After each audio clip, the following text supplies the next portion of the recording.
السلام علیکم دوستو، تو آج کے ویڈیو میں ہم بات کریں گے کہ ہمارے دل میں جو ہے بات آتی ہے کہ اس بندے کے پاس جو ہے 10 ملین سبسکرائبر ہے، یعنی 1 کروڑ، یعنی 10 ملین سبسکرائبر اس کے پاس موجود ہے، تو اس بندے کی ارننگ کتنی زیادہ ہوگی۔ تو یہ بات آپ نے ذہن نشین رکھنی ہے کہ ارننگ کا تعلق صرف اور صرف ویوز سے ہے، اشتہار سے ہے، یعنی ایڈ سے ہے۔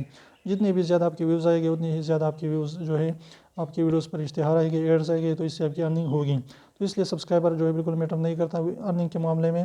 آپ کی اگر 1 ملین سبسکرائبر ہے، دوسرے بندے کی جو ہے 10 ملین سبسکرائبر ہے، تو دونوں کی اگر ویوز سیم آ رہے ہیں تو دونوں کی جو ہے ارننگ بالکل سیم ہوگی۔ اس لیے جو ہے سبسکرائبر جو ہے ارننگ کے معاملے میں بالکل میٹر نہیں کرتا۔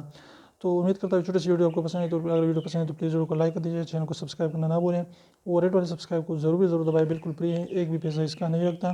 تو ابھی جو ہے آپ نے 1 سیکنڈ نکالنا ہے اور اس کو پریس کرنا ہے، اور کمنٹ میں اپنا رائے ضرور دیں کہ آپ کی اس بارے میں کیا خیال ہے کہ جو ہے زیادہ ملین سبسکرائبر والے ہیں اس کی ارننگ کتنی زیادہ ہوتی ہے یا نہیں۔ تو اس چینل کو سبسکرائب کیجیے اور کمنٹ میں اپنا رائے ضرور دیں۔